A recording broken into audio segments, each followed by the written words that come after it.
natin kakalimutan na ang lahat ng bagay sa mundong ito, gaano man kaganda, gaano man katibay, gaano man kalakas, gaano man katindi, gaano man kamakapangyarihan, lilipas din, magbabago din, mawawala din, kaunting panahon na lamang din.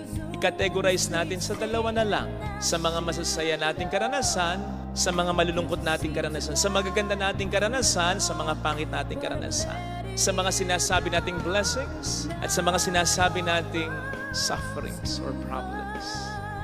Ang una, yung sa magaganda, yung sinasabi nating mga blessings, yung mga moments ng ating kaligayahan. Ito ay kaunting panahon na din lang. Halimbawa dyan, yung mga ine-enjoy nating magaganda, magandang pangangatawan, magandang kalusugan, talento na sa atin ay hinahangaan, posisyon o kapangyarihan na ating iniingatan, lahat ng yan ay kaunting panahon na lang.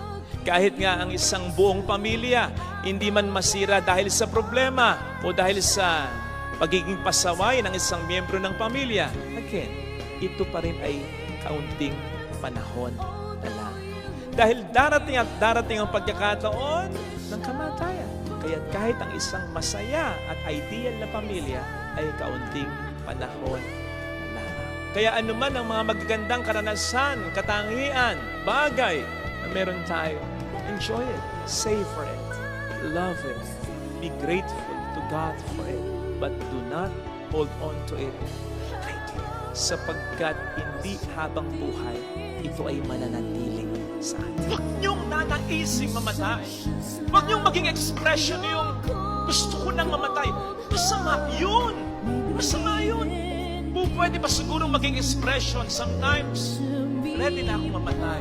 Pero yung you invite death, you wish death, you pray for death, I don't think it's proper. I don't think it's good. Because for as long as we are living, God wants us to do something. Minsan po, nakapagmisa ako sa isang patay, matanda na yung patay, isang ama, isang mister.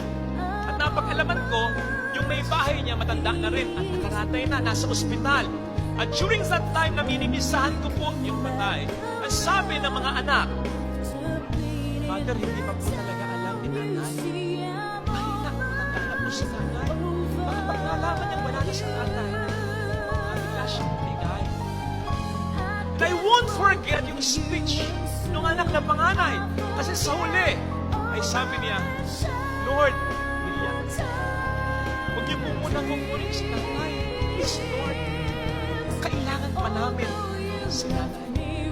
Kapatid, see, kahit na nakaratay na, kahit alagay na, kahit wala nang maibibigay, materially sa pamilya, listen, sapagkat hindi po pwedeng mangyari sa atin.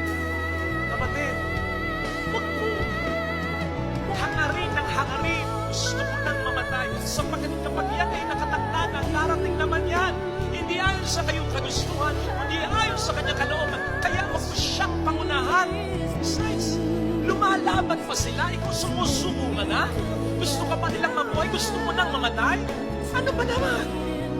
Kung pwedeng, for the sake of argument, wala ka nang maramdamang pagkalinga sa pamilya, okay? Pero ang buhay ba ay ganun lang?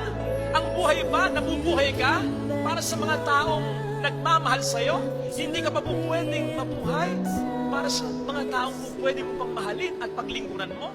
Kapatid, kahit ang isang nakaratay po pwede pa yang magkasal para sa kanyang mga minamahal.